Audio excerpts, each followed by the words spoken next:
매일 성경 묵상 나눔 시간입니다. 7월 10일 금요일입니다. 오늘부터 이사야서를 묵상하게 되는데 오늘 본문은 이사야 1장 1절에서 20절의 말씀입니다. 기도하겠습니다.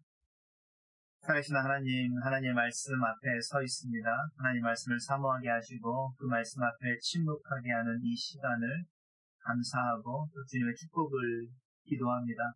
하나님 음성을 듣게 하시고 내 마음이 주님을 향하여 온전히 쏟아지고 주님으로 채워지게 은혜를 내려주시옵소서.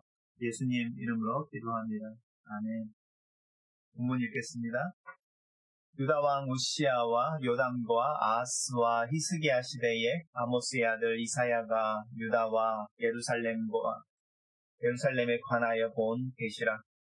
하늘이여 들으라, 땅이여 귀를 기울이라. 여호와께서 말씀하시기를 내가 자식을 양육하였거늘 그들이 나를 거역하였도다. 소는 그 인자를 알고 나귀는 그 주인의 구유를 알건만은 이스라엘은 알지 못하고 내 백성은 깨닫지 못하는도다 하셨도다. 슬프도다 범죄한 나라여, 허물진 백성이여, 행악의 종자여, 행위가 부패한 자식이로다. 그들은 여호와를 버리며 이스라엘의 거룩하신 이를 만유리 여겨 멀리하고 물러갔도다.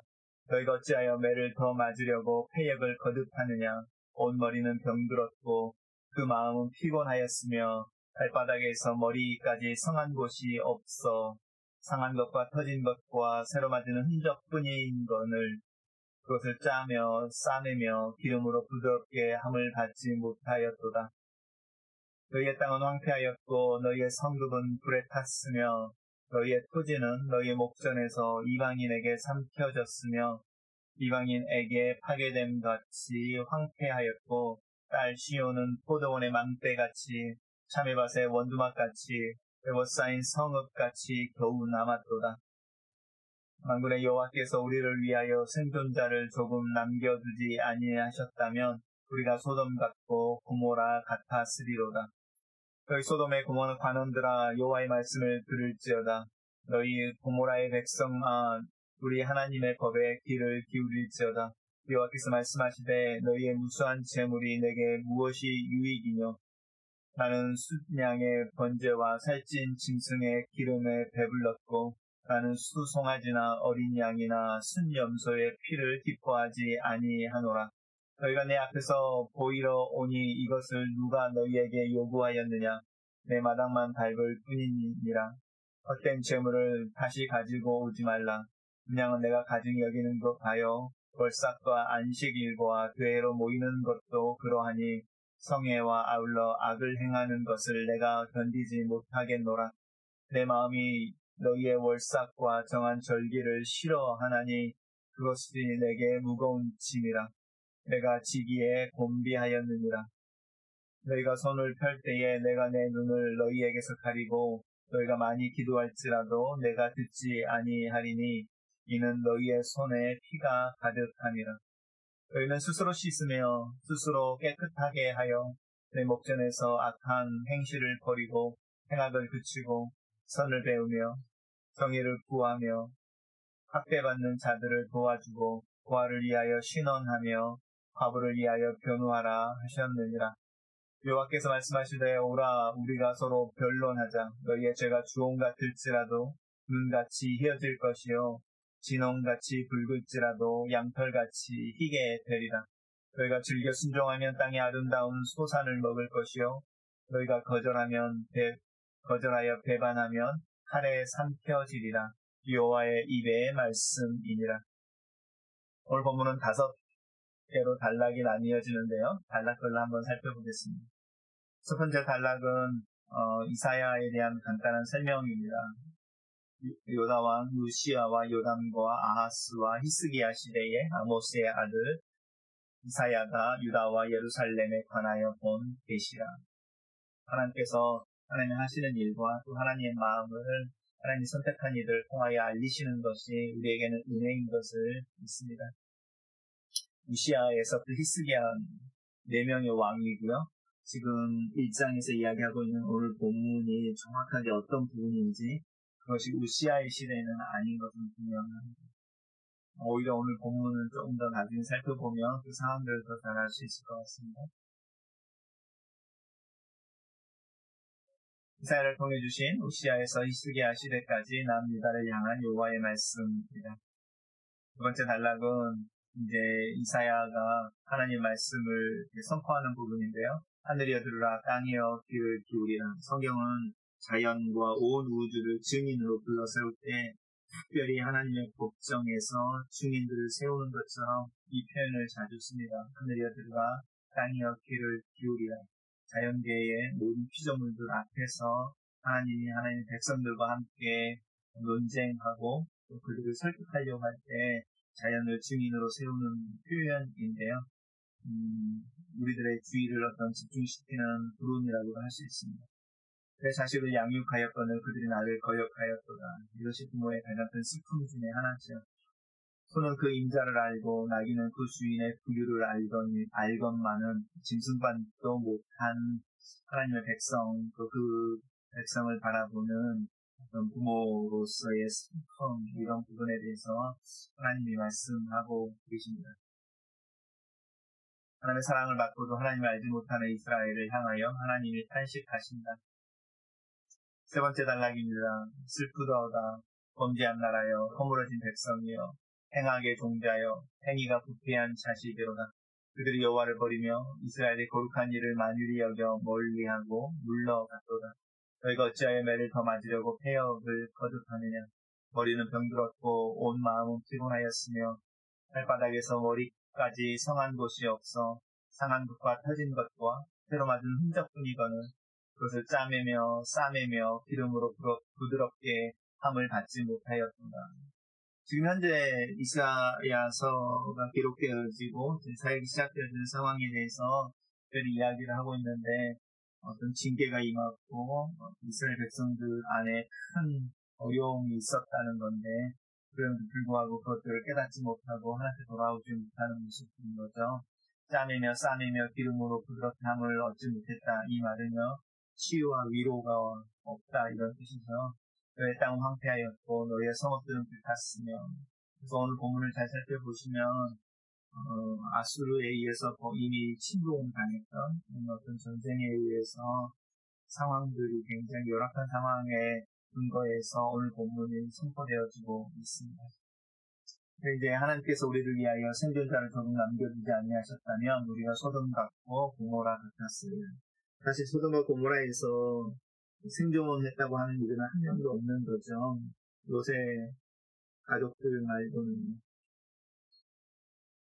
그렇지만 그 롯조차도 하나님 앞에서 순종하지 않은 모습을 보고 또 롯의 아내 같은 경우는 그 은혜의 도망의 길 가운데 뒤돌아봄으로 말미암아 소금 기둥에 되어져 버린 대표적인 어떤 하나님의 폐역의 성 소돔과 고모라인데 하나님의 긍휼이 우리를 그만큼은 아니었다라고 하는 하나님의 은혜에 대한 이야기도 담겨져 있습니다. 하나님의 징계를 받고도 깨닫지 못하고 하나님의 긍휼을 입고도 깨닫지 못하는 현실을 향해 이사야는 하나님의 마음으로 슬퍼한다. 여기 소돔의 권능들아 이렇게 말하면서 이제 이사야는 하나님의 말씀을 전파할 때에 소돔과 고모라와 동일한 모습으로 이스라엘 남유다를 설명하고 있습니다. 하나님 말씀을 들을지어다. 우리 하나님의 법에 귀를 기울일지어다. 하나님의 말씀과 하나님의 법은 동일한 것이죠. 반복되어지고 있는 부분을 볼 수 있습니다. 하나님의 법이 하나님이 이제 말씀하시는데 무수한 재물이 나에게 무슨 유익이냐. 너희들의 형식적인 종교 생활과 종교적인 의식이 오히려 나에게는 고통이다. 이런 이야기를 하고 있습니다. 하나님께 드려지는 예배가 하나님에게 짐이 될 수도 있다고 하는 부분 경고이면서도 슬픈 부분일 수도 있습니다. 우리 하나님에게 그것이 무거운 짐이고 또 그 짐을 지게 내가 분비하였다라고 표현하고 있는 이 하나님의 어떤 범위 오래 참음의 힘듦 이런 부분들을 좀 살펴보면 우리가 이제 부모로서 자녀들을 볼 때에 우리의 마음이 외롭고 힘들고 또 괴로울 때가 있는데 그 모습이 하나님의 마음이고 그래서 이제 백성들은 하나님 앞에 나아가고 하나님을 찾는 것 같지만 정작 하나님을 경험하지는 않는 그런 모습이죠. 눈을 너희를 향하여서 가리고 너희가 많이 기도할지라도 내가 듣지 않는 왜냐하면 너희 손에 피가 가득하니 이 부분은 좀 아이러니하기도 하죠. 왜냐하면 이사야가 어떤 남유다의 황폐된 상황을 이야기하고 있는데 지도자들에 대해서 이야기할 때는 너희들의 손에 피가 가득하다. 근데 선지서에서 너희 손에 피가 가득하다라는 말은 공의가 없고 거룩한 삶과 하나님 앞에서 인자한 삶, 성실하지 않다 이런 표현이 좀 죄를 이야기할 때 이 표현을 씁니다. 하나님은 마음이 없는 현실적인 제사와 종교적인 행위를 싫어하시고 오히려 그것을 괴로워하신다.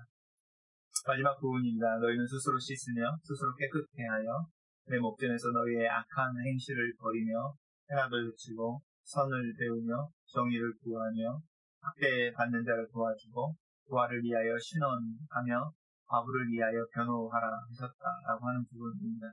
결국 하나님은 선지서들을 통해서 이야기하고 있는 동일한 모습인데요.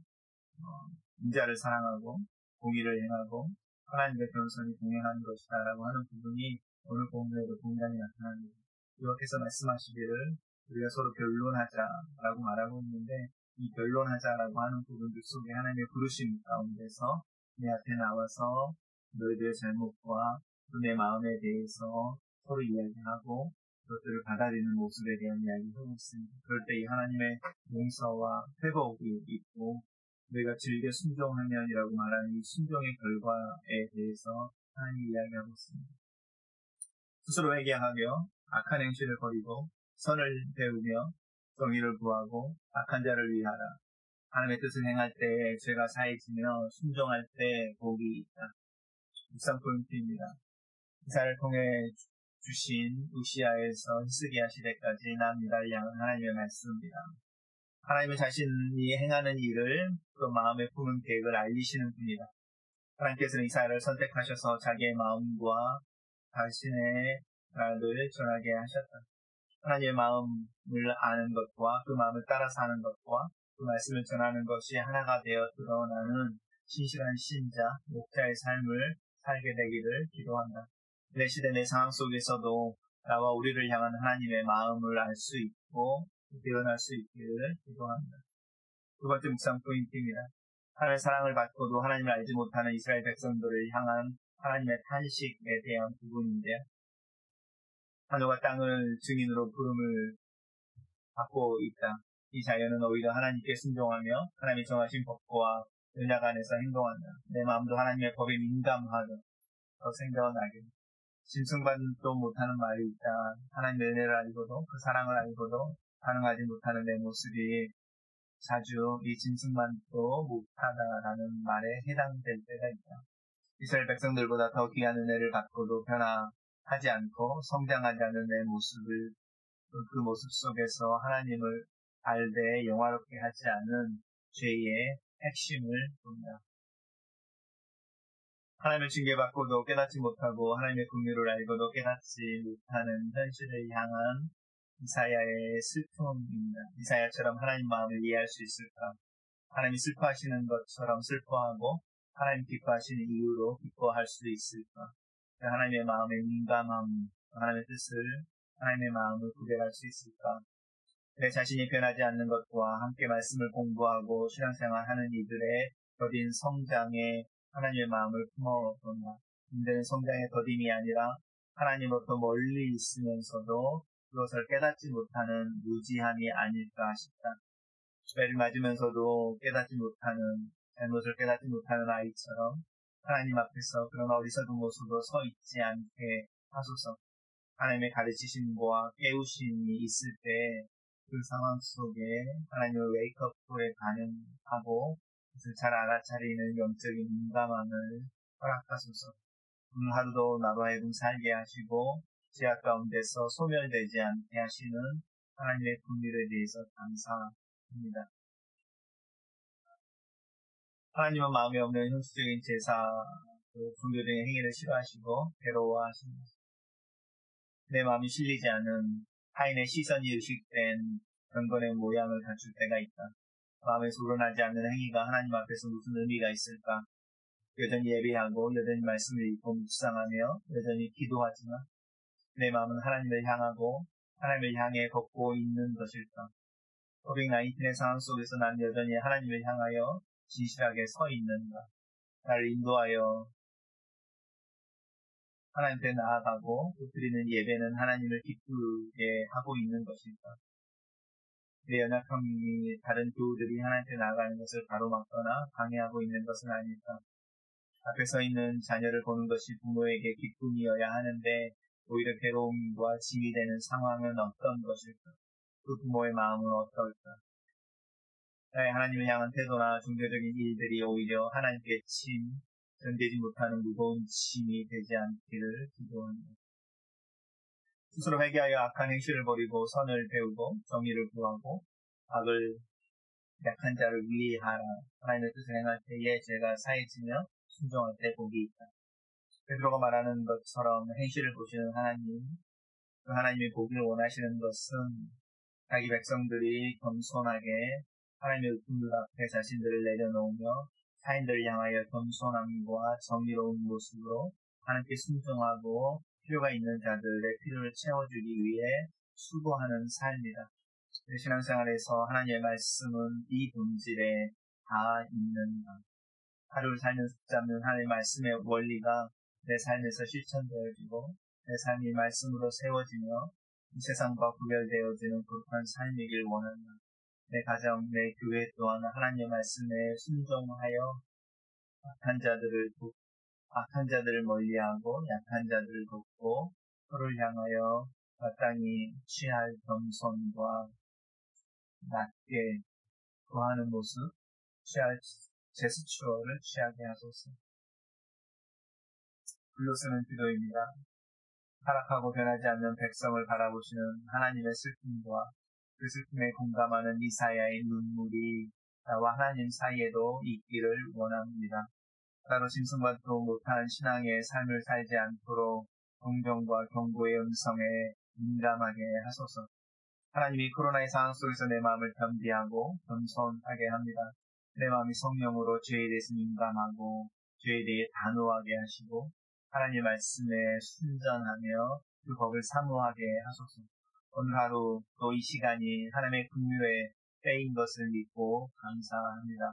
하나님의 긍휼과 인내가 내 마음을 감동하고 녹일 수 있도록 내게 믿음을 더하여 주시고 따로 하나님의 법에 더 귀 기울이며 하나님이 받으실 만한 예배, 삶의 예배를 순전하게 전심으로 드리게 하소서. 이 기도의 시간에 예수 그리스도의 보배로운 피 아래 내 자신을 맡깁니다. 그리스도의 고난과 죽음으로 내 죄의 모든 것을 씻습니다. 깨끗하게 하시고 하나님 앞에 드러난 삶을 살고 있는 것을 기억하게 하셔서 바로 내 자신을 하나님 말씀 앞에 내어놓고 의를 행하고 악을 대적하며 약하고 학대받는 자들의 편에 서며 연약한 이들을 위하여 섬김과 중보의 사역을 지속할 수 있도록 도와주시옵소서. 아멘.